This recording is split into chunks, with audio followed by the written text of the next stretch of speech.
নীতি না মেনে যৌথ প্রযোজনার নামে ভিনদেশি চলচ্চিত্র মুক্তি দেওয়া হচ্ছে, এই দাবিকে কেন্দ্র করে কঠিন আন্দোলনের সিদ্ধান্ত নিয়েছেন বাংলাদেশ চলচ্চিত্র পরিচালক ও শিল্পী সমিতি সহ চলচ্চিত্র সংশ্লিষ্ট 14টি সংগঠন। গত বৃহস্পতিবার সন্ধ্যায় রাজধানীর রমনায় অবস্থিত পুলিশ কনভেনশন হলে অনুষ্ঠিত শিল্পী সমিতির ইফতার শেষে এই কথা জানান শিল্পী সমিতির সভাপতি মিশা সওদাগর। এ সময় আরও উপস্থিত ছিলেন শিল্পী সমিতির সভাপতি রিয়াজ, সাধারণ সম্পাদক জায়েদ খান, কার্যকারী সদস্য সাইমন সাদিক।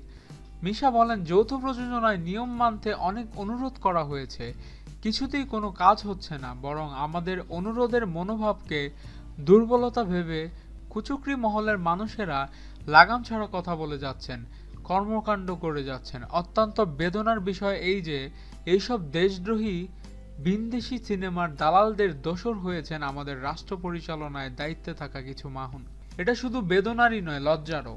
তিনি আরও বলেন, যেহেতু দেশের সিনেমা ধ্বংসকারীরা অর্থ ছিটিয়ে সবকিছু প্রভাবিত করছে, তাই আমরা আর চুপ থাকব না, আর কোনো ছাড় দেওয়া হবে না। আমরা কঠিন আন্দোলনের মাধ্যমে আমাদের ইন্ডাস্ট্রিকে রক্ষা করব। সেই লক্ষ্যে আগামী রোববার 18 জুন সকাল 11টা থেকে 1টা পর্যন্ত এফডিসিতে অবস্থান ধর্মঘটের কথা ভাবছি। সহসভাপতি রিয়াজ বলেন, আমরা আর ঘরে বসে থাকবো না, ইন্ডাস্ট্রির এই বেহাল দশা কাটাতে প্রয়োজনে রাস্তায় নেমে আন্দোলন করব।